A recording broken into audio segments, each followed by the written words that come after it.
오늘은 그동안에 제가 주로 강의 형태로 진행하던 것을 약간 좀 바꿔서 지역의 주요 인사들, 활동하시는 분들 중심으로 지역의 현안들을 들어보는 시간을 시리즈로 가질 예정입니다.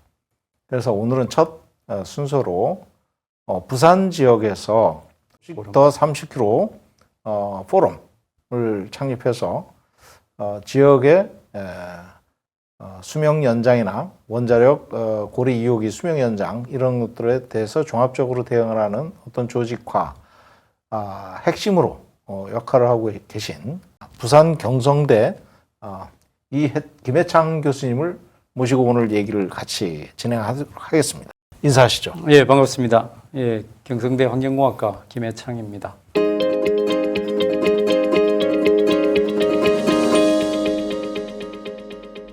반갑습니다. 네. 그동안 수고 많으셨죠. 30km 포럼을 창립을 한다는 게 아주 굉장히 힘든 일인데 지역의 부산 지역, 특히 대도시 부산 지역의 여러 많은 오피니언 리더들을 쭉 연합을 해서 하나의 구슬도 꿰매야 보배가 아닙니까? 그 역할을 해주신 아주 핵심 인사를 오늘 모시고 고리 2호기 수명 연장부터 시작해서 지역의 어떤 현안 이런 얘기들을 종합적으로 한번 들어보는 시간을 가져보도록 하겠습니다. 부산 지역에서 시민들이 생각하는 그런 원전의 어떤 문제점 이런 것들을 집중적으로 같이 논의하도록 하겠습니다. 부산 고리 2호기 수명 연장에 대해서 부산 지역 시민들은 아무래도 많은 우려를 할 수밖에 없을 텐데요. 어떻게 생각하십니까, 보통? 네, 지금 원래 부산은 1978년 고리 1호기 상업운전부터 해서 그것이 이제 한 40년 정도 수명이 다 돼서 그런데 그때 당시 박근혜 정부가 30년에서 또 10년 연장했고 또 10년 더 연장하겠다는 것을 당시에 2015년에는 여야 없이 반대를 했고요. 그 결과 박근혜 정부 때 고리 1호기 수명은 영구 정지하기로 결정을 내리지 않습니까? 그때 10년은 수명 연장하고 네. 추가적인 10년을 연장하려다가 그렇죠. 안 한 거죠. 네, 40년까지 30년인데 10년을 더 연장했고 그리고 또 10년 더해서 50년까지 쓰겠다고 하는 것을 주민들이 들고 일어났죠. 부산의 경우는 지금 그 고리 원전 있는 단지가 전 세계적으로 가장 원전이 지금 한 9개 정도 밀집 지역이죠. 그 옆에 30km 반경, 50km 안에 거의 300만 이상의 시민들이 살고 있다 이것이죠. 그렇기 때문에 당시에는 더 이상 이 노원전을 더 가동해서는 안 된다고 해서 그때 여당이던 새누리당인가요? 거기에 출신 시장 공약으로 더 이상 연장은 안 되겠다 했고 각종 시민단체 여야 없이 운동을 통해서 이끌어냈는데 그리고 나서 이제 문재인 정부가 되면서 탈원전 에너지 정책을 하고 특히 지난 2월 원래 2월이지요. 2월에 고리 1호기 폐쇄된 거에 있어서 2호기는 당연히 폐쇄를 하고 3, 4호기는 내년, 후내년 이렇게 연결되어 있는 것도 동시에 폐쇄를 하겠다고 계획서를 냈어요. 그리고 원안위가 그걸 승인했어요. 실질적으로 했는데 정권이 바뀌었다고 해서 탈원전 반대를 내세우면서 민주적인 어떤 절차라든가 공론화라든가 그런 지역의 여론 또는 부산시와의 관계 이런 걸 제대로 듣지 않고 일방적으로 원자력 안전법 같은 걸 개정하면서 이것이 고리 2호기만 아니고 내년에 고리 2호기, 후내년에 3호기, 4호기 해서 40년이 다 넘어가는 그런 노원전을 10년 더 가동하겠다. 특히 지금 부산의 고리 원전은 이 사용 후 해결료의 포화율이 엄청나게 높지 않습니까? 그런 것들에 대해서 부산 시민의 입장에서 보면 이건 자다가 날벼락 비슷한 느낌이에요. 왜냐니까 정부가 바뀌더라도 예를 들어서 전에는 폐쇄해서 이제 안전하게 폐쇄에 들어가겠고 폐로 산업을 아주 육성하겠다 해서 부산이 원전 해체 산업센터도 유치하고 그렇게 했거든요. 부산 시민의 입장에 보면 좀 조용히 살 권리, 이제 조금 신경을 덜 쓰고 살 수 있는 권리를 아예 없애고 10년, 20년 계속 불안한 마음을 더 주고 있고 언제 사고를 쉽게 나서는 안 되겠지만 원전의 특징이 언제 사고가 어떻게 날지를 모른다는 게 전 세계적인 흐름이고 그래서 부산 시민들이 이제 거기에 대한 반대가 엄청나게 높은데 정부가 바뀌고 나서의 어떤 패턴은 또 지자체 단체장이 지금 현재 여당의 출신이에요. 박영중 시장이. 그러니까 시민들 입장에서는 적어도 지자체 단체장이 똑바로 서 있으면 시민의 안전에 있어서 그 문제를 따질 수 있어요. 그런데 지금 그런 활동을 거의 하지 않고 오로지 그래서 시민들이 시쳇말로 이렇게 이야기를 해요. 도대체 지금 부산시장은 부산 시민의 생명과 안전을 지키는 부산시장인지 아니면 지금은 이제 대통령실에 다른 고위 참모인지를 모르겠다. 그리고 실질적인 어떤 그 내용을 건의 내지 강력하게 어필하는 일이 없어요. 그것 때문에 지금 시민들은 굉장히 분노하는 입장을 가지고 있으면서 또 한편 부산 지역 특성이 성향 자체가 아주 지금 어떤 뭐 여당에 좀 가까운 입장을 지금까지 많이 가지고 있었기 때문에 전체적으로 시민들이 딱 결론적으로는 야, 이렇게 두어서는 안 되겠다. 만일에 내년 정도의 총선이 있다면 지금 윤석열 정부나 박영주 시장이 이런 방식으로 하지 않을 거다. 2015년이 그랬거든요. 2016년에 총선이 있었기 때문에 여당인 현직 시장까지도 고리 1호기 폐쇄를 주장했는데 지금은 좀 입을 다물고 오히려 정부 편을 싹 들고 있기 때문에 시민들은 속으로 이제 내년, 후내년 총선 때 여야 정치인 할 것 없이 두고 보자. 야당에 대해서도 불만이 많습니다. 왜 그러냐면 문재인 정부가 적어도 에너지 전환하겠다 하면은 적어도 40년 이상 쓴 노후 원전에 대해서는 수명 연장이 안 된다고 법으로 해야 되는데 이런 것들에 대한 조치를 제대로 안 했거든요. 그러다 보니까 부산이 그동안에 계속 원전이 거의 9개, 10개 있는 이런 원전 단지를 계속 방치하고 아무런 비전 없이 계속 연장하는 거. 그런 문제에서 오히려 심하게 이야기하면 이럴 바이면 아예 부산 지역에 더 연장하지 말고 정말 원전이 안전하고 또 경제적이다. 또 수도권에 많이 필요하다면 윤 대통령이 직접 나서서 서울 수도권을 설득해서 EU 텍사노미 수준의 그런 원전을 수도권에 과연 지을 수 있는가? 그 정도는 부산 시민을 허용하겠다. 뭐 이런 분위기도 있어요. 좀 자조적이죠. 꼭 그렇게 하자는 것이 아니라. 사실 후쿠시마 원전 사고가 발생되기 전에 고리 1호기가 수명 연장이 승인이 됐고 그것이 끝나는 시점에서 사실 다시 재연장을 10년을 해야 되는데 그때 가서는 경주 지진이 또 일어나고 그죠? 네. 그것이 굉장히 중요한 그 하나의 지역에 원전 공포가 일어나게 된 그 큰 그였었던 것 같아 어떠십니까? 그때 현장을 목격한 심정으로 여야 뭐 동일체로 반대를 했다 그러는데 네. 현장의 생생한 내용을 한번 말씀해 주시죠. 원전에 대해서는 2011년 후쿠시마 원전 사고가 핵발전 사고가 이제 일어나고는 엄청난 이제 충격을 받았죠. 저는 사실 그때 일본에 그날 출장을 갔었어요. 그래서 도쿄에 이제 짐을 풀고 세타가야구에 걸어갔는데 2시 46분 생생하게 기억하죠. 땅이 그냥 다당당당 하면서 도쿄인데도 불구하고 규모가 약 한 5.45 우리 경주 지진 정도의 느낌이 왔거든요. 후쿠시마에서 200km 더 떨어져 있는 곳인데 98년도 1998년 7, 8년도에 일본에서 좀 살았어요. 그때 그럴 때 그 느꼈던 그 지진에 대해서는 웬만큼 좀 제가 익숙해져서 한데도 굉장히 공포스러웠거든요. 그 이후에 저는 일본의 수도권에 있는 도쿄 요코하마에 살고 있는 사람들이 고향이 후쿠시마인 분들, 즉 자기 본가나 친정이나 시가 이런 데가 있는 분들이 단체를 만들었어요. 후쿠시마의 고향의 어떤 그 피해 복원을 위한 모임이라고. 그분들이 어떻게 하면 지금 이제 이 후쿠시마 사고 이후에 고향이 다시 살아날 수 있을까 고민하다가 체르노빌을 다녀온 거예요. 다녀오고 나서는 정말 비참한 걸 알았고 앞으로 고향이 이렇게 복원이 안 되겠구나 하는 생각을 하면서 일반 시민들이 그 정도의 어떤 위험성은 알고 있었지만은 원자력의 어떤 편리성에 또 좀 취해 있었죠. 그런데 후쿠시마가 딱 생기고 나니까 뜨거라. 이거는 남의 일이 아니다. 노후 원전 문제가 이제 심각하게 그렇죠. 인식을 하게 된 계기가 된 거죠. 예, 그리고 그때는 고리 원전이 사고가 고장이 가장 많이 났어요. 예, 거기다가 후쿠시마 원전은 수명 연장하자마자 사고가 나고 그렇죠. 40년이 넘어돼서. 예. 그래서 바로 이제 이 부산 시민들이 이걸 어떻게 하면 좋겠는가 해서 저도 당시에 이제 탈핵 에너지 그 교수 모임에도 들어가 있었고 또 지역에서 적절하게 활동을 하면서 일본에서 이제 학자라든가 일본에서 그 원전 운동, 반원전 운동 하는 분들이 저한테 요구도 많이 하고 저도 그래서 고리 원전의 문제를 더 놔두면 안 되겠다.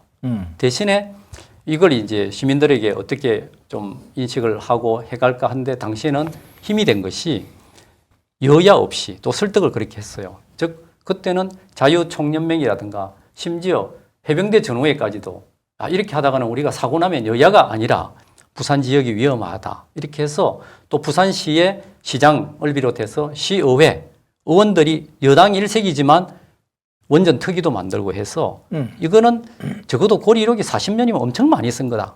그렇게 폐쇄하자 하면서 이제 정부에 대해서 압박을 하고 산자부 찾아가서 국회에 가서 이야기도 하고 저도 뭐 여러 가지 많은 모임을 하면서 그때 제가 공동집행위원장을 맡았거든요.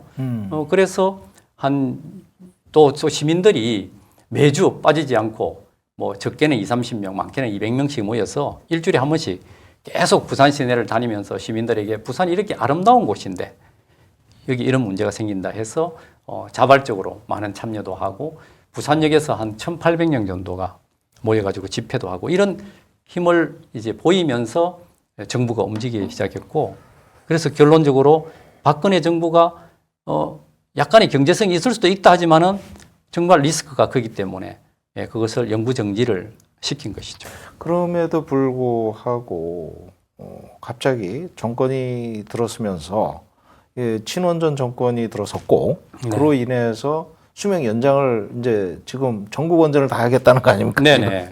이거에 대해서 지역에서 우려가 크시겠습니다. 법이라는 것이 있고 민주적인 절차가 있어야 되는데 지금 윤석열 정부의 어떤 원전 정책은 오로지 국민의 생명이라든가 이것은 상당히 도외시하고 원전 산업계를 살리기 위한 원전 업계의 대변인 같은 일을 대통령이 되고 나서도 하고 있어서 저는 이제 이걸 원전 폭주 정책이라 합니다. 특히 6월 달에 옛 두산중공업에 그게 가셔가지고 지금은 거의 전신 상황이다. 원전 쪽에서는. 그럴 때는 안전에 대해서 안전이 관료주의적인 그런 생각이기 때문에 그거 버려야 된다. 안전을 중시하는 관료적 사고를 버려라. 네. 그러면 이제 어떤 문제가 생기냐면 저는 참 대통령으로 적절하지 않다. 왜? 설령 친원전을 한다는 대통령이 되었다 하더라도 저는 이래야 되지 않나 싶죠. 앞으로 친원전 정책을 강화하겠다고. 대신에 적어도 여러분이 국민들이 걱정하지 않으시도록 안전만큼은 책임을 지시도록 해야 된다. 그래야 우리가 원전이 앞으로 살아간다. 이 정도 되면 어느 정도 이야기 되겠습니다만 안전이라고 하는 것을 관료주의 사고라고 이야기하면서 버려라 하는 식으로 대통령이 이야기하니까 그것이 미치는 여파는 심각해지는 것이죠. 전 뭐 이태원 참사도 예, 사실 바로. 그 일환의 하나였고 네. 저 마인드를 대통령이 최고 지도자로서 그런 마인드를 가지고 계속 간다면 저 자신이 볼 때도 앞으로 과연 어떤 사고 어떻게 날까 참 걱정입니다. 예. 지금 그럼에도 불구하고 부산에 고리 원전 인근에 바로 옆에 시내에 있죠, 사실. 네네, 시내이죠. 부산시에 포함되어 있죠. 해운대 여러분이 가시는 해운대 해수욕장이 원전의 방사성 비상계획구역 30km 안에 20km에 있어요. 그러니 거기다가 안전을 중시하는 관료적 사고를 벌이라는 대통령 그리고 안전 관리를 제대로 하겠느냐. 후쿠시마 원전에서는 폭발하지 않아서 방사능 피해가 없었다 이렇게 주장하시는 분인데 이거는 누군가가 정보를 잘못 줬다는 거예요. 정보를. 이게 굉장히 중요한 얘기인데 대통령이 잘못 판단을 하도록 누가 뒤에서 얘기를 하고 옆에서 얘기를 하고 있다. 이 원전 산업계에 종사하는 분들은 이런 얘기를 과연 했을까 안 했을까 이런 거 참 중요한 얘기입니다만 국민의 안전과 생명을 생각한다면 어떤 사업에 종사하는 거를 다시 한번 되새겨보고 안전을 좀 더 강조하고 이렇게 하는 문화가 필요한데 지금 수명 연장 무대포를 지금 진행을 하고 있잖아요. 네네. 그래서 고리 2호기에 대해서 그동안에 이제 어떤 주민공청회라든가 이런 거를 통해서 좀 몇 가지를 좀 보셨지 않습니까? 예. 방사 환경영향 평가라든가 네. 그리고 그거에 대해서 우려하는 내용이 가장 중요한 내용이 어떤 게 있을까요? 저희들이 볼 때는 원안위를 믿을 수가 없는 상황이죠. 그걸 믿고 지금 한수원이 방사선 이제 환경영향 평가를 냈는데 거기에 절차의 문제가 첫 번째 경제성 분석이라고 하는 거 있지 않습니까? 네. 거기에 대해서 그 자료가 이익이 있다고 이야기합니다만 실질적으로 자료를 내놓지 않고 있어요. 우리 참고로 말씀드리면 우리 김해창 교수님은 환경 분야의 전문가이시지만 환경 영향 평가에 의한 경제성 평가에 대해서 상당히 공부를 많이 하신 분입니다. 특히 전 한국수력원자력의 비상임이사로 들어가셔서 안전분과위원장도 하시고 또 경제성 평가에 대해서 검토를 많이 하신 분이기 때문에 중요한 얘기를 좀 해주실 것 같습니다. 예, 그래서 그러면 저는 일단 지금 그 고리 2호기만이 아닙니다. 그 다음에가 연년생이거든요. 고리 2, 3, 4호기 합쳐서 그냥 그 고리 원전이라고 하겠습니다. 이 수명 연장을 해서는 안 되는 이유가 10가지도 넘어요. 그 중에 제가 방금 이야기하신 경제성. 첫 번째 경제성 이야기를 이제 하나씩 한번 해드리고 싶은 게 실질적으로 이제 한수원에서 원안위에 제출한 그 고리 2호기 수명 연장 경제성 분석이라는 걸 보면 이제 언론에 난 것밖에 없어요. 그럼 그 고리 2호기 수명 연장을 위해서 경제성 평가한 자료. 네, 자료를 제대로 내보내지 않고 그냥 언론에서 뭐라 하냐면 10년 동안 1,600억 정도의 흑자가 있다. 그걸 가동하면 그렇게 이야기를 해요. 그런데 그걸 가동하기 위해서 이제 수리를 해야 되는 노원전에 한 3천억 정도 돈을 넣고 있어요. 넣겠다고 하는데 그 3천억 중에도 1,몇백억 정도는 그것이 상생자금해서 이 주민들에게 그 지자체에 주는 돈이고 즉 한 1,700억 정도만 원전의 안전 대책을 위해서 하는 건데 후쿠시마 이후에 안전 대책은 굉장히 강화가 됐습니다. 그 예를 들면 고리 1호기 때 안전성 강화하는 게 한 5,400억 정도 되고 월성 1호기 할 때는 거의 한 6, 7천 가까이 됩니다. 약간 차이는 있지만은 그런데 그 절반 정도밖에 안 되는 그게 벌써 5년 전의 이야기지 않습니까?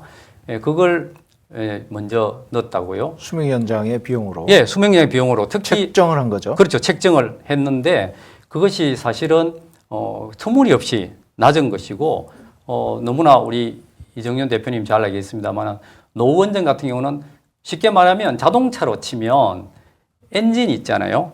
그런 거는 전부 갈 수가 없어요. 주변에 있는 어떤 그런 잡동사니부터 약간의 이제 안전 대책을 하기 위해서 돈을 굉장히 적게 쓰는 것이죠.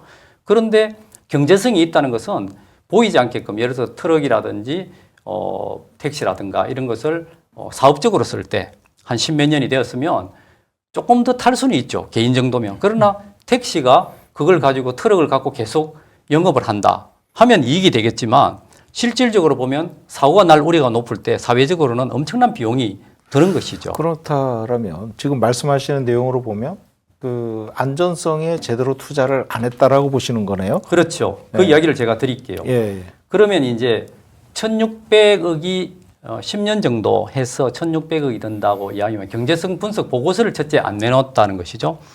중요한 것은 우리가 어떤 공개를 안 한다는 뜻이에요.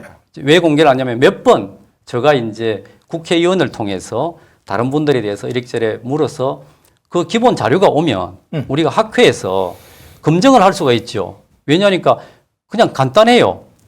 그 원전의 어떤 이익이 나는 그 방법은 비용 편익 분석이잖아요. 비용은 적게 들어가고 이익이 많다 하는 결론이 나면은 이거는 기본적인 것이 충분히 경제성이 있는 것이잖아요. 예. 그런데 지금 여기에 문제점이 아까 1,600억 이익이 생긴다 하는 거에 가장 기본적인 것은 가동률을 높이는 것이죠. 노후 원전인데도 상대적으로 가동률이 높으면은 당연히 많이 생산하니까 이익이 높겠죠. 예상되는 10년 동안의 가동률을 네. 높이는 거네요. 그렇죠. 그래서 여러 가지 안이 있어요. 그러나 자기들이 볼 때는 충분하게 우리가 안전 때문에 예를 들어서 월성 1호기 같은 경우는 고장도 많이 나고 예방 정비하기 위해서 나중에 폐로하게 될 때는 40%대로 떨어졌거든요. 예. 그 노후 원전은 정말 알 수가 없어요. 원전을 한 40년 정도 쓴 원전은 예를 들면 우리가 막 나이 든 분들이 하면 한 80 정도는 된다고 볼 수 있는 거죠. 80%. 예, 그럼 100 정도도 살 수 있는데 알 수가 없는 것이죠. 충분히 뭐 더 이상 하지만 그런 어떤 감을 갖고 있어야 되는데 계산을 해보니까 한 1600 정도 남는다지만 거기에서 두 가지 문제가 가동률을 가능한 높은 거를 잡아요. 몇 퍼센트로 잡았나요? 보통 예. 그 기억나시나요?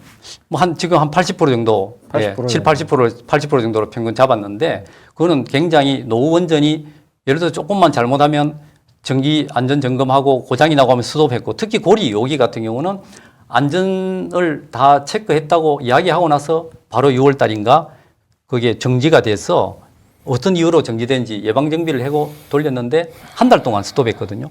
그 다음에 하나가 이제 이 원전 판매 가격 자체가 이 사는 가격이 지금 정부에서 물가 자체를 조정하기 위해서 그렇게 높지가 않아요. 그래서 한전이 적자고 하잖아요. 그러다 보니까 40원에서 60원 예, 정도 왔다 갔다. 예, 한 지금 이야기는 작년이 56원 정도인데 여기서는 거의 한 60원, 65원 가까이 이렇게 높게 잡고 있는 거죠. 그런데 계산을 이렇게 보면 언론에도 좀 나온 게 한 6, 7원 정도 이상의 즉 한 60몇 원으로 더 이하가 되면 경제성이 없는 것이 되고요.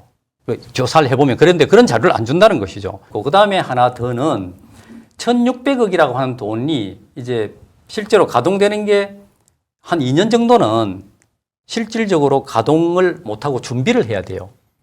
지금 윤 정부가 들어서서 전에는 이제 한 40년 정도의 설계 수명이 있으면 2년에서 5년 안에 이제 마지막 상태를 보고 수명 연장을 할 것인가 아닌가를 판단해야 되는데 지금은 그걸 5년, 10년 앞으로 당긴 거예요. 수명 연장 신청서를 그렇죠. 제출하는 시기를 2년, 5년 전으로 봤는데 그렇죠. 원래는 그런데 그걸 시행령을 개정해 가지고 네. 5년에 10년으로 바꿔버린 네, 거죠. 예를 들면 자동차를 내가 한 10년 정도 기본 지금 탔으면 한 1년 정도 전에 이 차를 앞으로 한 3, 4년 더 탈 수 있는지를 판단해야 되는데 5년 정도 잘 나가고 있는 차에서 이 차는 계속 타도 된다 이렇게 이야기를 하게끔 만든 것이죠. 저는 이제 이런 얘기가 나오는 걸 이렇게 보면 사실 원안위가 고리 2호기하고 3호기, 4호기 뭐 이런 오래된 원전들을 폐로하는 걸로 이제 자체적으로 승인을 해주놓고 네. 그때는 노후 원전이라 폐기한다. 그러면 지금 와서는 정책이 또 바뀌었으니까 수명 연장을 허용하는 그렇다고 안전 요건이 더 강화되거나 바뀐 게 없단 말이죠. 네. 그럼 그 당시는 안전 요건이 미흡해서 안 된다는 거고 지금은 그 안전 요건에 부합해서 가동한다는 거. 이런 얘기는 사실 정책이잖아요. 네. 정책이면 일관성이 있어야 되는데 그렇죠. 정권이 바뀌고 정치적으로 완전히 뒤바뀐 그런 결정 사항이라 네. 특히 이제 저도 개인적으로 굉장히 우려스럽게 보고 있습니다. 그래서 경제성이 이제 공개 검증이 지금 전혀 안 되고 있고, 그럼 그게 은폐된 자료로 내부적으로 결정을 그럼 어느 순간 어느 정도 레벨에서 그렇게 결정이 되는 건가요? 800만 부산, 울산, 경남 주민들 원전 반경 30km 있는 30km, 20km는 중대 사고로 해서 체르노빌이나 일본의 후쿠시마 같은 사고가 나면은 거기는 3, 40년 동안 사람이 살 수 없는 곳이란 말이죠. 상상을 할 수 없는 그런 리스크가 있는 저도 것이죠. 이해가 안 가는 게 저는 경제성 평가는 좀 문외한이지만 수명 연장을 위해서 투입하는 돈이 겨우 1,700억 정도밖에 안 되고 그러면 1,700억 투입해서 원전 산업 생태계가 유지될 수 있느냐? 아니거든요. 이게 지금 경제성이 수치적으로 경제성 평가에서 아주 간단하게 몇 가지만 살짝 건드려도 이 적자로 돌아설 수 있는 금액이 1,600억입니다. 10년 동안 1,600억 흑자 본다는데 그러면 장기적으로 10년 동안 이것이 되는 상황이잖아요. 네. 우리가 10년 동안 1,600억의 이익을 얻을 수 있다. 1년에 1,600억이라면 1년에 1,600억이라면 저는 이해를 하겠다. 예. 그러면 그거는 월등하게 이익이 많이 남기 때문에 이건 분명히 이익이 남는 겁니다. 그런데 1,600억이면요. 지금 현재 비용도 제대로 투입 안 하고 편익은 높이고 가동률도 높이고 이렇게 평가해가지고 나온 데이터가 겨우 1,600억 이익이면 이건 운영하다가 이건 적자 볼 수밖에 없는 그런 구조라는 거예요. 노후원전이지 않습니까? 겨우 비용도 줄였기 때문에 안전성 문제가 영향을 받을 수밖에 없고 그러면 이런 원전을 계속 가동해서 해야 되겠느냐. 역시 지역 주민들이 굉장히 우려할 수밖에 없는 그런 정책적인 결정이다. 네, 제가 말씀드릴게요. 예를 들어서 고리 1호기의 그 수명 연장 그 허가가 나기 전에 미리 돈을 다 였는 방법으로 했단 말이죠. 그게 5,400억 정도가 됩니다. 5, 6년 전에 고리 1호기에 안전대책 수준의 돈을 넣어도 마이너스가 되는 것이죠. 그럼 가능성이 없는 것이죠. 그렇기 때문에 안전대책 비용을 일부러 적게 넣은 것이죠. 그럼 왜 수명 연장을 할까요? 원전 산업계가 이렇게 친원전을 함으로 인해 가지고 연구개발비가 수천억이 매년 나옵니다. 그걸 거기보다 훨씬 더 플러스로 알파를 얻을 수 있는 부분이 있고. 그러면 예. 1년에 연구비로 4천억, 5천억을 투입하는데 그렇죠. 4천 5천억이 되는데 이게 말이 안 되죠. 연장에서 나오는 1,600 이익은 이익이다. 예. 160억. 예, 매년 160억. 매년. 예. 그게 뭐 더 나아가서는 바이로 프로세싱해서 이 사용 후 해결료를 재처리한다든가 이것 자체가 좀 허무맹랑한 것이지만 계속 그걸 연구라는 이름으로 연구비를 타내는 그런 구조가 있는 것이고 예, 그리고 저는 물어보고 싶은 것이 원전에서 지금 텔레비전 나와서 또는 윤석열 정부의 그 무슨 친원전 원전 폭주 정책을 세운 그런 사람들 학자라고 하는 사람들은 저는 엄밀한 면에서 학자라고 할 수가 없는 게 용역을 적게는 20억 원에서 6, 70억을 매년 해요. 그게 중소기업이지 어떻게 우리가 학문적으로 할 수 있겠습니까? 일반적인 학자는 1억짜리 하나 하게 되는 대과제 책임자가 되는 경우 그렇게 될 수가 있죠. 그렇죠. 네. 그래서 그런 걸 치면은 아까 제가 결론을 경제성은 저는 없다고 봅니다. 형식적으로 있는 것으로 만들었지만 아주 미미하고 그 다음에 예를 들어서 지금 제대로 된 안전대책은 지금 어느 정도까지 요구하냐면은 테러 특히 이번에 그 우크라이나 사태라든가 전쟁 이걸 보면 거의 뭐 자포리아 이런 쪽에를 그대로 공격을 하지 않습니까? 그러면 지금 부산 지역의 어떤 이런 밀집된 최대 밀집의 원전은 한반도 상황에서 굉장히 리스크가 커요. 일본 우리나라 동해 쪽에 있는 원전에 대해서는 굉장히 위험성을 갖고 있어요. 북한에서 혹시나 미사일 쏠까봐 또는 비행기의 의도적인 추락이라든가 뭐 이런 9.11 테러 같은 걸 생각하면 비용이 많이 들어가는데 그렇게 해서 그게 포함이 안 된 일본의 그 원전 54개 중에 지금 뭐 6, 7%밖에 가동을 하지 않지 않습니까? 한 7, 8개 정도가 지금 가동되고 있고 나머지 절반 폐쇄되고 나름대로 괜찮은 원전이 그냥 주민들이 불안해서 가동을 10년 이상 못하고 있는 거예요. 그 경우에 양이원영 의원이 지난번에 밝힌 게 일본의 원전들이 안전대책으로 보강해서 들어간 돈이 전체적으로 각 원전 한 기당으로 치니까 약 2조, 우리 돈으로 2조 원 정도, 2조 원이 들어가더라. 그 우리나라 지금 후쿠시마 원전 사고 이후에 안전대책한 것이 한 5, 6천억 정도 들어가는 걸 했는데 실제 들어간 거는 전체 원전. 예, 전체 원전인데 실제 들어간 건 3천억도 안 되거든요.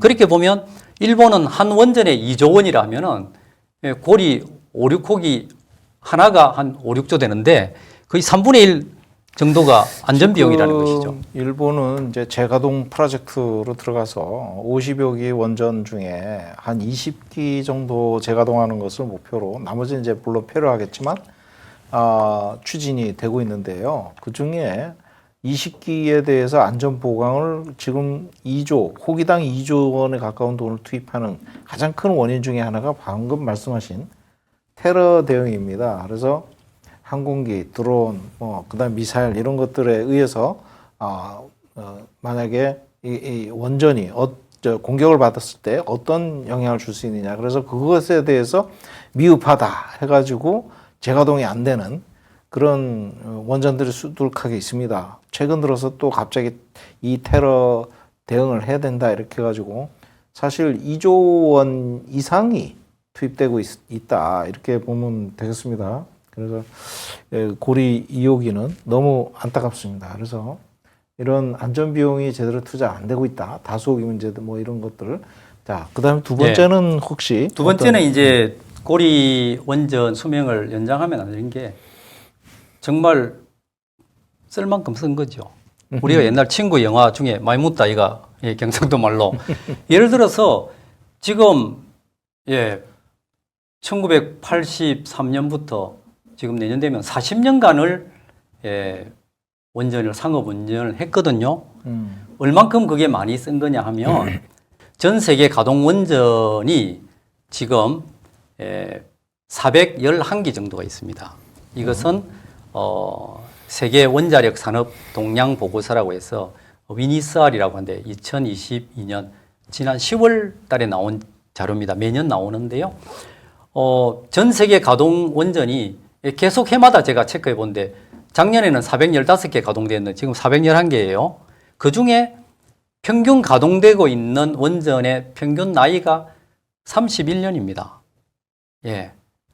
그리고 더 중요한 것은 전 세계 폐로 원전이 지금까지 폐로에 들어간 원전이 204개예요.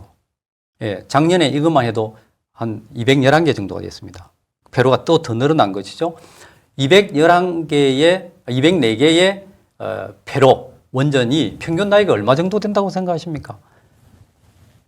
평균 27.7년 올해 28년이에요. 그러니까 40년을 가동한 거는 어느 정도냐 하면은 10년 안에 여기 자료에 보면 10년 이내에 폐로된 것이 28기가 있고요.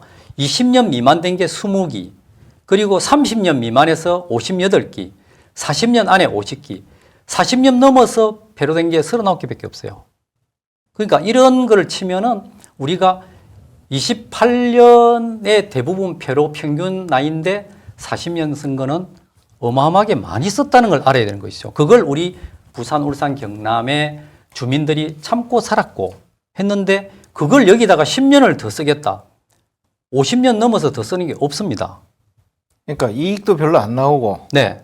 그 다음에 억지로 이렇게 수명 연장까지 해가지고 네. 노후된 원전을 가동할 필요가 있겠느냐는 말씀이네요. 그렇죠. 그러니까 이것은 그냥 합리적인 어떤 계산에서도 경제성도 없고, 그 다음에 정말 리스크가 있는데 눈에 보이지 않죠. 그래서 저는 윤 대통령의 어떤 사고가 원전의 빛만 보고 좋은 면만 보고 그림자를 볼 줄 모르는 우월범하고, 그리고 그 주변에 있는 분들이 전부 원전에 대해서는 좀 심한 정도로 막말해요. 뭐 무조건 괜찮다고, 안 일어난다고, 사고 나도 다 해결이 된다고. 그러다가 후쿠시마가 터진 것이죠.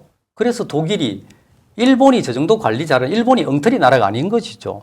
관리 잘했지만 지진 쓰나미로 인해서 그것이 완전히 침수될 줄은 몰랐죠. 그래도 전력은 안 끊일 것이라 했는데 전력이 끊겼잖아요. 예. 우리는 보면 다 알 수 있었잖아요. 위험하다고. 사전에 경고됐지만은 잘못된 게 있다면 이 후쿠시마를 가지고 우리나라가 충분하게 어떤 타산지석이나 반면교사로 삼아야 되는데 그런 것이 없고, 그 다음에 원전으로 인해서 주변에 입는 피해, 예, 그리고 원전 노동자들이 얼마나 애를 쓰고 하는가, 그리고 또는 탈원전을 하는 학자들이 어떤 주장을 하는가 한 번도 들어본 적이 없다고 생각합니다.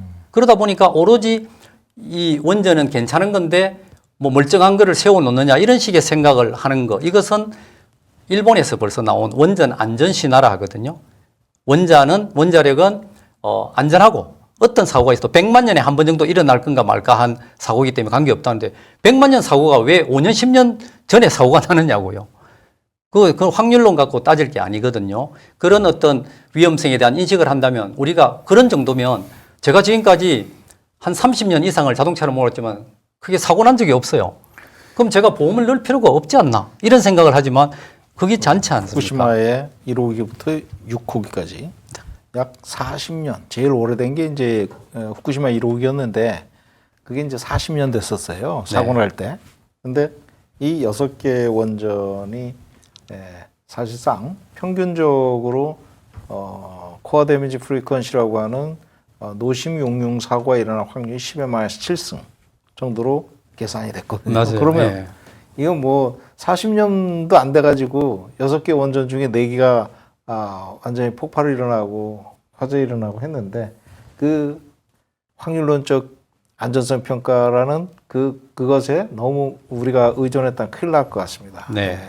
그 방금 이제 그래서 이 두 번째 정말 어마하게 썼다는 것도 있지만 한편으로 지금 세계는 탈원전 에너지 전환이 대세입니다. 전 세계적으로 지금 원전이 어마어마하게 줄어들고 미국 같은 경우가 1970년대에 10개 정도, 10개의 원전이 있던 게 지금 92, 3개 정도입니다. 특히 여기에 자료를 보시면 원전의 단가 자체가 다른 전원에 비해서 엄청나게 올랐어요. 대신에 태양광이나 풍력은 상대적으로 매우 값싸졌습니다. 예를 들어서 불과 한 10몇 년 전에 비해서 예를 들면 태양광은 1kW 생산하는데 막 그냥 쉽게 이야기할게요. 한 350원 정도가 되었다면 당시에는 원전이 전 세계적으로 한 100원 정도 쳤어요. 우리나라는 한 60, 70원 된다고 했을 때. 그러나 태양광이 지금 실제 한 50원 정도 해요.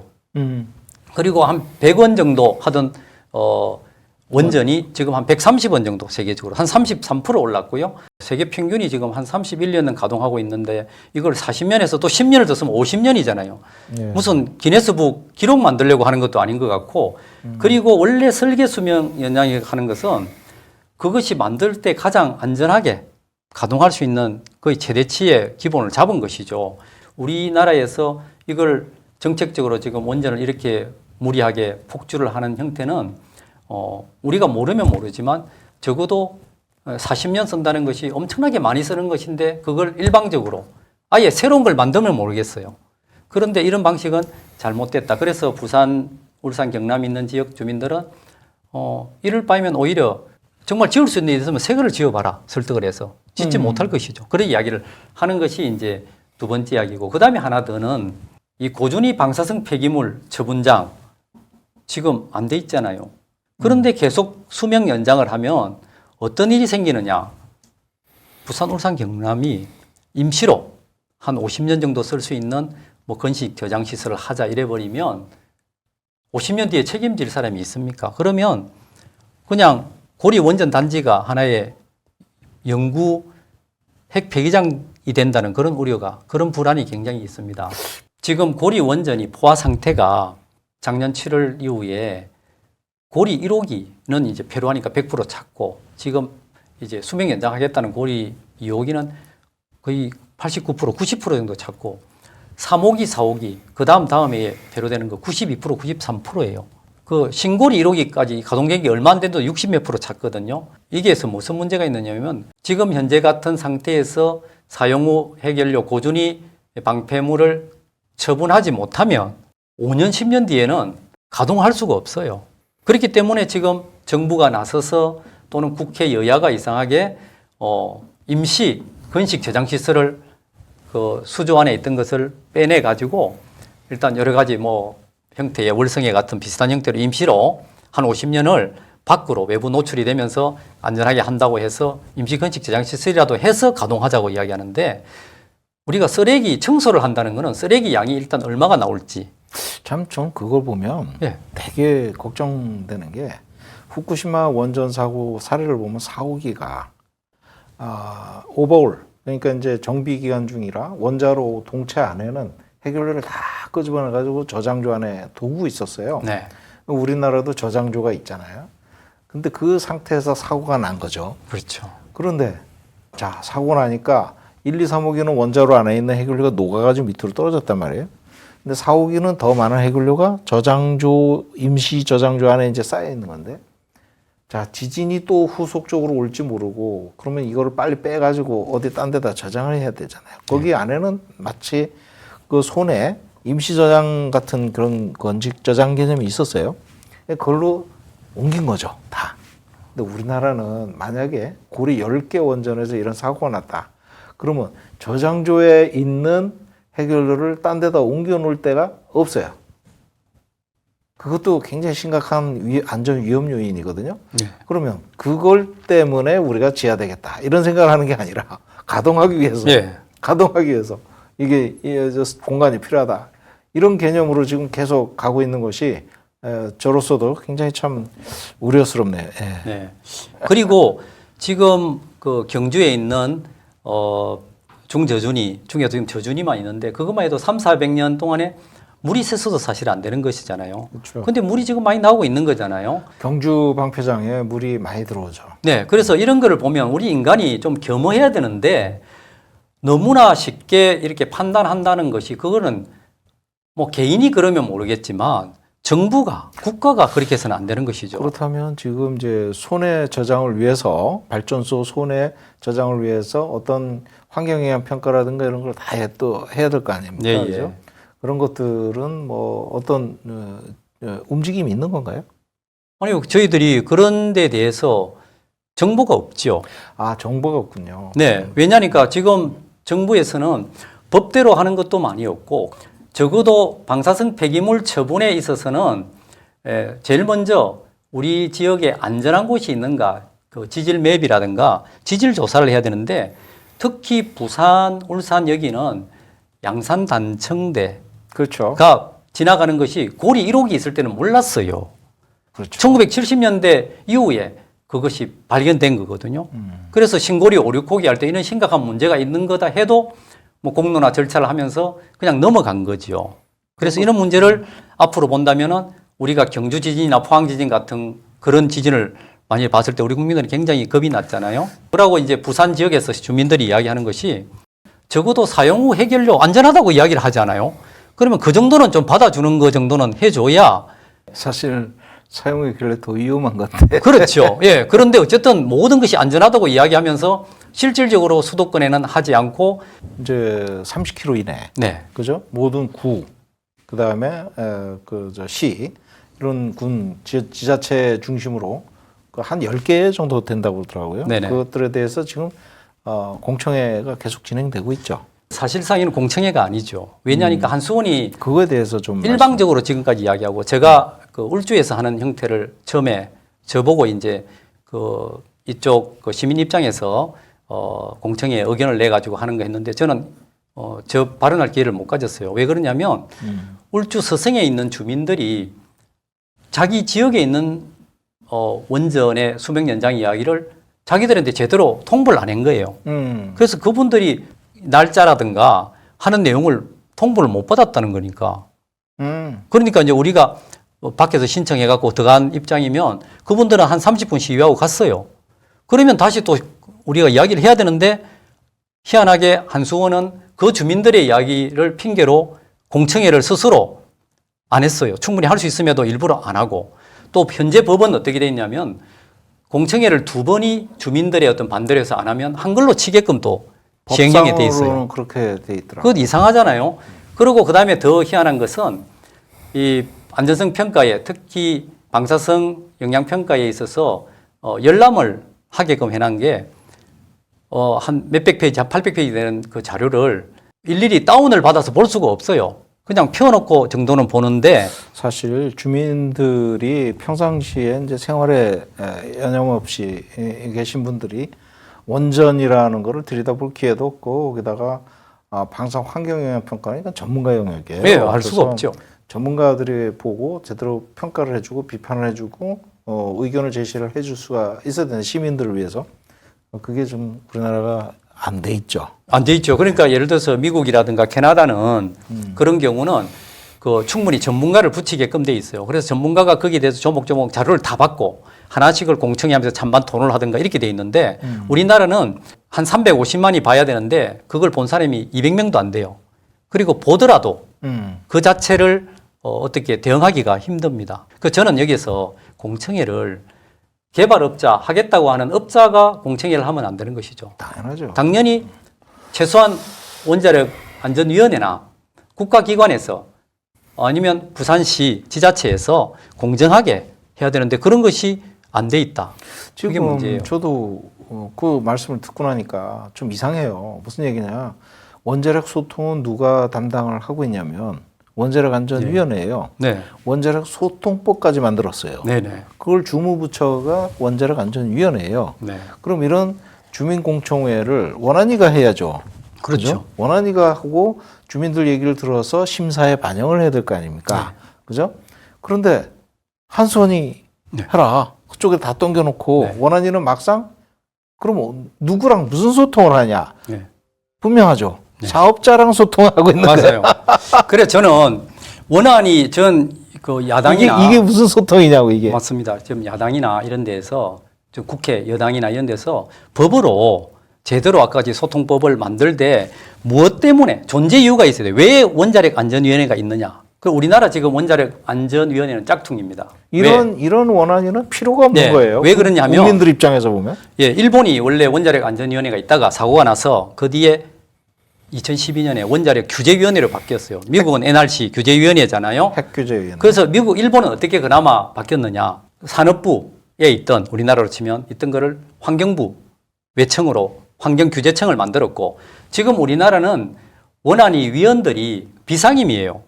그런데 거기는 상임으로 즉 1년 내내 직장으로 가지고 거기에 전문할 수 있는 사람이 해야 되고 그다음에 국회 동의를 얻게 돼 있어요. 상원, 하원. 그렇게 만드니까 그리고 원전을 진흥한 경력이 있는 사람은 원안위원이 될 수가 없고요. 그다음에 더 중요한 것은 원안위에 한번 있었던 사람, 원자력 규제청에 있었던 사람은 산잡으로 복귀를 못하게끔 해놨어요. 그리고 충분하게 지금같이 데이터란 모든 것을 공개 인터넷으로 하게끔 돼 있고 그 정도라도 우리가 국회에서 법으로 좀 만들어라 이거죠. 그거는 야당이 적극적으로 거대 야당이잖아요. 노력을 해야 된다 이렇게 생각합니다. 그다음에 이제 하나가 이런 거에 이어가지고 왜 이렇게 지역의 희생을 강요하는지 모르겠어요. 이 폭주전개 그래서 부산에서 이제 5번째 이야기가 이런 이야기를 합니다. 정말 원전이 안전하고 경제성이 있다고 이야기하면 원전 입지 지역의 노후 원전을 수명 연장하기보다는 깨끗한 클린 에너지라고 이야기하는 원전을 제대로 검사를 받아서 적어도 수도권에 장기적인 전략을 가지고 수도권의 주민들의 동의를 받고 EU 수준의 원전을 만드는 것을 국민들에게 앞으로 한 5년, 10년 뒤에 이런 원전을 하겠다 해야 그것이 정상적인 것이 아니냐 이런 이야기를 하죠. 안전성을 대폭 개선해서 EU 텍사노미 수준의 그렇죠. 그런 걸 해야 되겠다는 말씀이시죠. 예. 그래야 되고 그다음에 이제 6번째는 흔히 이제 우리가 착각하는 게 너무나 가짜 뉴스가 많지 않습니까? 특히 EU가 이제 원전을 녹색 산업으로 분류를 했다. 최근 유럽연합 EU가 원자력 발전을 녹색산업 분류체계에 포함시키면서 한국형 녹색 분류체계 K-텍소노미에 원전이 포함될지 관심이 컸었죠. 네, 우리 정부가 오늘 원전을 K-텍소노미에 포함시키기로 확정했습니다.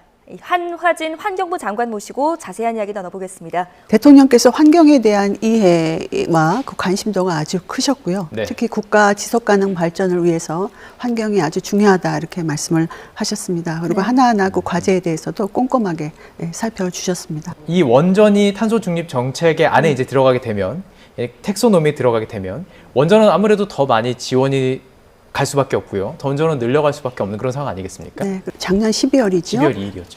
예. 녹색 한국형 녹색 분류 체계 이게 예. 초안이 나왔는데요. 네. 거기에 이제 원전의 포함 여부는 EU 유럽 연합의 진행 상황 이런 것들을 다 검토하고 진행 상황을 현재 상황을 보고 예. 그다음에 이제 우리나라의 K-텍소노미에 포함시키지 여부는 후에 결정을 한다 이렇게 했었습니다. 네. 그래서 이번에 이제 유럽에서도 전체적으로 이제 그 부분이 포함이 됐기 때문에 우리도 그 원전이라고 하면 안전을 전제로 해서 네. 예. 유럽의 텍소노미에도 안전 기준들이 있습니다. 네. 그래서 안전을 전제로 해서 우리나라도 한국형 녹색 분류 체계에 이제 어떻게 포함을 시킬 것인가 이제 이러한 부분들을 지금 계속 논의를 하고 있는 중입니다. EU의 녹색 산업으로 분류될 원전은 새로운 신규 원전은 2045년 전까지 충분하게 건축 허가를 받을 수 있어야 되고 2050년까지 지금 우리가 앞에서 이야기했던 고준위 방사성 폐기물을 안전하게 처분할 자금, 부지가 확보돼야 되는 거죠. 그리고 이제 실제 2025년부터 그 사고 재앙성 해결료 처리하는 거. 2050년부터 사용 해결료를 저장하는 네. 사업을 시작해야 돼. 그렇죠. 네. 그러니까 현실적으로 건설이 불가능하죠. 끝나서. 네. 맞죠. 그런데 또 그다음에 해결료도 그 제로코늄 관련된 사고 저항성 해결료를 2025년부터 써야 되는데 우리나라는 거기에 해당된 게 없어요. 지금 뭐 불과 2년, 3년밖에 안 남았는데 테스트도 못 하죠, 그 시간에. 예. 그런데 우리나라는 그걸 K 텍소노미라 하면서 원전이 마치 친환경인 것 같이 이야기하죠. 원전은 전 세계가 2010년도에 전 세계의 전력 산업에서 17%를 차지하다가 이제 10%밖에 안 돼요. 10% 이하로. 예, 우리나라가 지금 20한 몇 프로 되는 거를 2030년에 24%로 만들려고 했는 거를 지금 윤석열 정부는 10% 더해서 35%를 만들겠다. 이거는 정말 세계적인 흐름하고는 좀 안 맞죠. 정반대로 가는 거죠. 정반대로 가죠. 그리고 원전은 청정 에너지가 될 수가 없습니다. 여러 가지 있지만은 원전이 청정에너지. 말이 안 되는 것이죠. 입니다. 예. 왜냐하면 무색, 무미, 무취예요. 네. 그러니까 색깔도 없고 냄새도 안 나고 맛도 없어요. 그러다 보니까 감이 없어.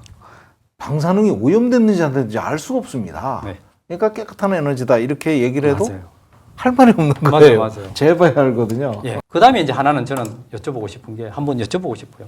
과연 고리에 원전 사고가 발생하면 불경 주민 한 300만 되는 주민이 동시 대피 계획이 가능하냐고 이렇게 물어보고 싶죠. 모든 원전에 있어서 기본은 이런 대형 사고가 날 수가 있다는 것이고 만일에 나면 피할 수 있어야 되잖아요. 저는 이 문제는 심각하게 거론을 해야 될 것 같고요. 저도 여러 번 얘기를 하긴 했는데 이게 과연 가능하냐? 이제 사실 가능하지 않잖아요. 예. 그런데도 불구하고 우리가 위험 비용을 부담하면서 스스로 주민들이 위험 비용을 내놓은 꼴이 된 거예요. 그렇죠. 예. 주민이 희생이 된 거죠.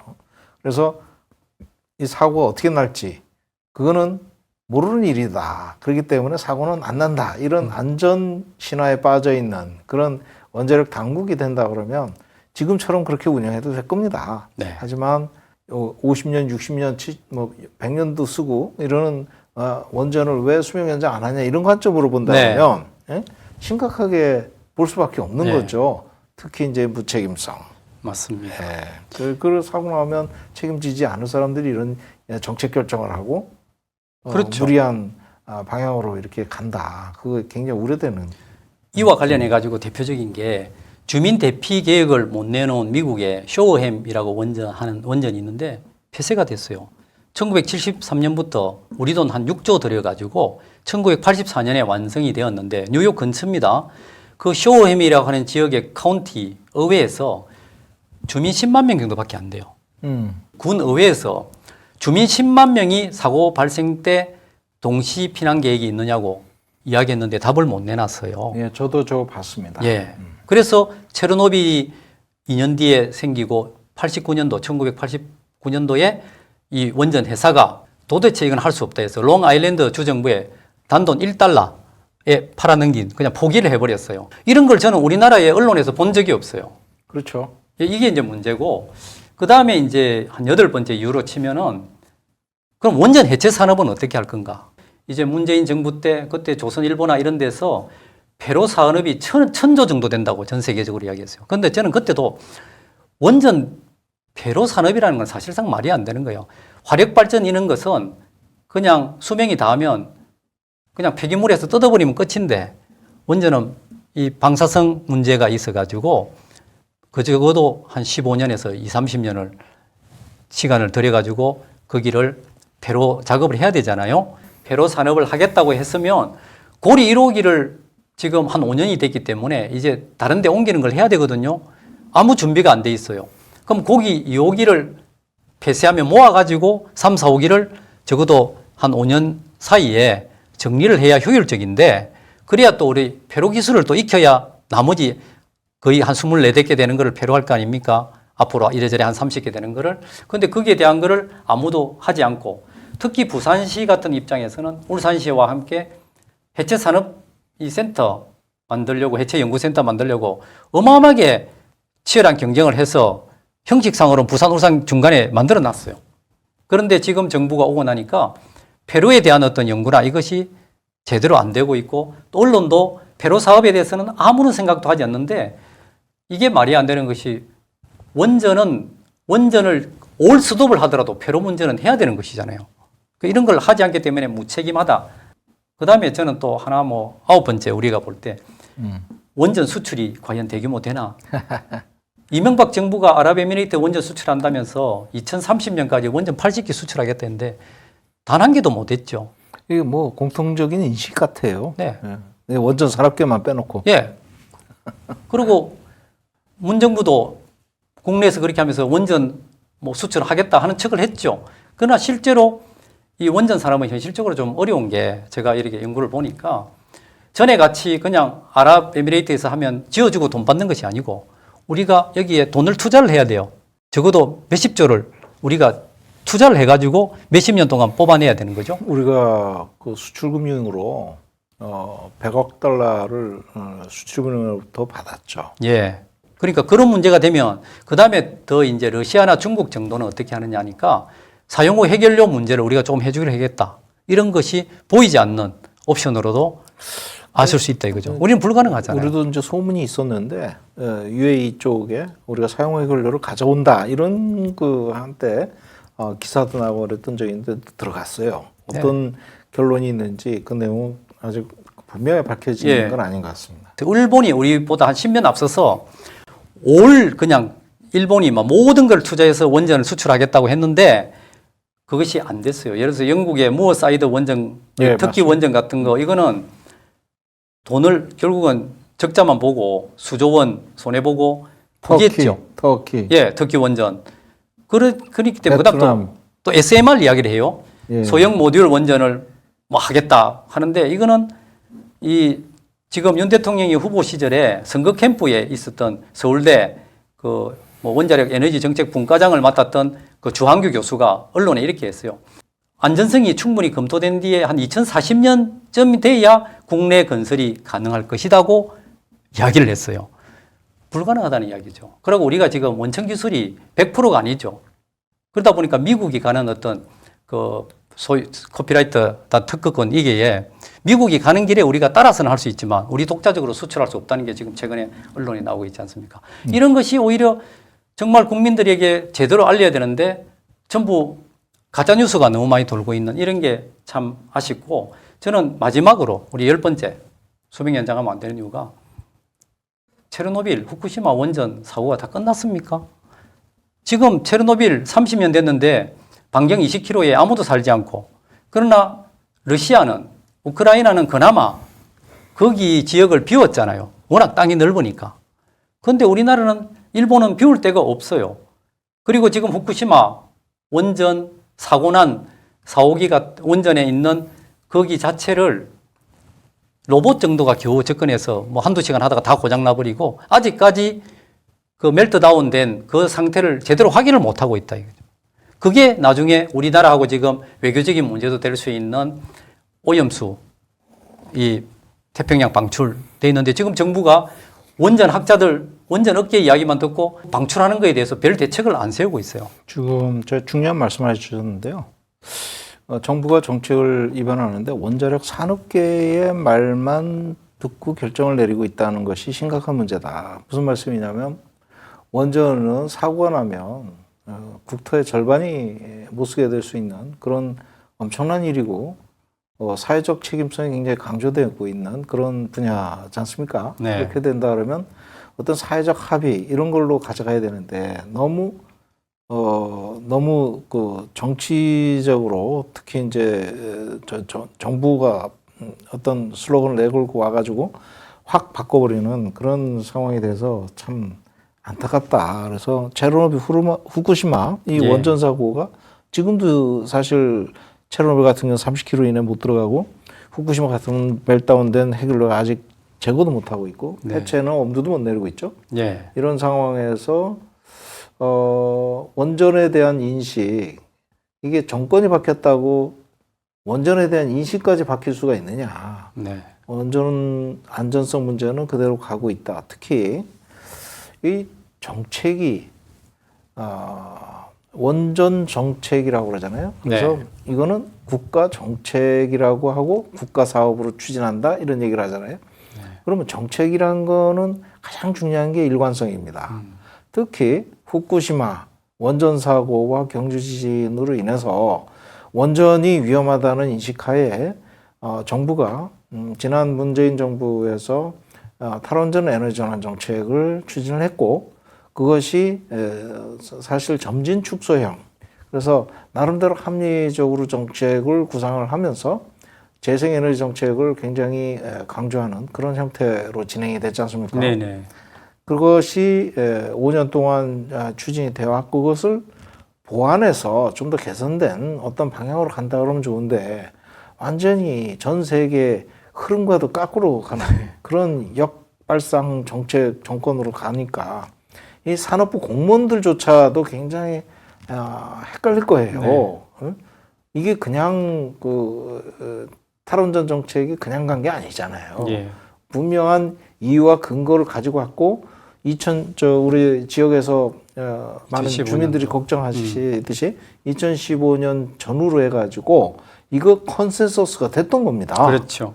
그렇죠. 지금 우리가 이제 원전의 안전에 있어서는 뭐 베커 박사라든가 이런 사람이 베커의 법칙, 언제 어디서 어떻게 어떤 사고가 일어날지 알 수 없다는 게 결론인데 원전을 하고 있는 업계나 학자들은 친원전 학자들은 사고가 날 리가 없다. 나도 다 대책이 될 것이다. 그러나 일본이나 체르노빌 아무것도 안 되었거든요. 이제 우리는 저희들이 그 더 30km 포럼이라는 거를 지난 9월에 만들어서 윤석열 대통령께 보내는 부산 시민의 공개 요구서 이런 거를 대통령 그리고 여당 지금 비대위원장 정진석 비대위원장 야당의 이재명 더불어민주당 대표 그리고 유국희 원자력 안전위원회 위원장 그리고 박영준 부산광역시장 또 안성민 시의회 의장에게 저희들은 구구절절 A4용지 한 5장으로 써서 이런 내용을 오늘 지금 제가 말씀드린 거를 우리가 정리를 해서 공개적으로 보냈고 언론에 아마 찾아보시면 나올 겁니다. 저희들의 입장은 우리는 이걸 통해서 단돈 10원의 이익을 얻고자 하는 게 없습니다. 저 스스로도.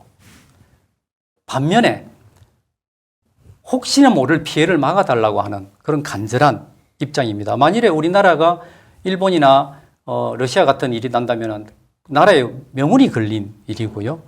그런 일이기 때문에 저는 이걸 충분하게 고려를 해야 된다. 우리 이 문제가 단순히 부산이라든가 울산 또 경주, 영광, 울진의 지역의 문제가 아닙니다. 우리나라의 미래에 대한 문제, 우리 아이들의 미래에 대한 문제이기 때문에 이걸 보시는 많은 분들이 특히 우리 더 탐사를 보시는 분들이 관심을 가지시고 지역 문제 나아가서 우리나라의 미래에 대해서 고민을 해주시고 많이 격려해 주시고 또 이런 어떤 내용을 중앙정부 부처라든가 적극적인 의견을 보여주시는 게 안 좋겠나 그런 의미에서 저희들이 지역에서 더 분발하고 또 저희들이 원로들을 중심으로 그런 모임을 또 하려고 하고 있습니다.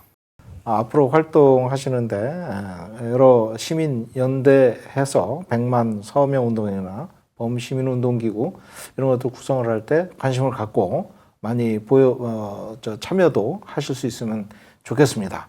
그래서 그때마다 연락을 주시면 우리 더 탐사에서 공고도 같이 올려드리고 해서 지역 시민들과 연대하는 원자력 엑스파일 시청자 여러분들과 함께하는 더 탐사 시청자분들과 같이 힘을 모아서 우리가 원전에 대응을 해나가고 안전 경각심을 주지시키고 이렇게 전 세계의 에너지 정책과 거꾸로 가는 이게 정치적인 결정에 의해서 움직여지는 원전 정책은 너무 위험하다. 그런 관점에서 경각심을 갖고 시청자 여러분들과 함께 꾸준히 보고 우리가 요구하고 권리를 주장하겠습니다.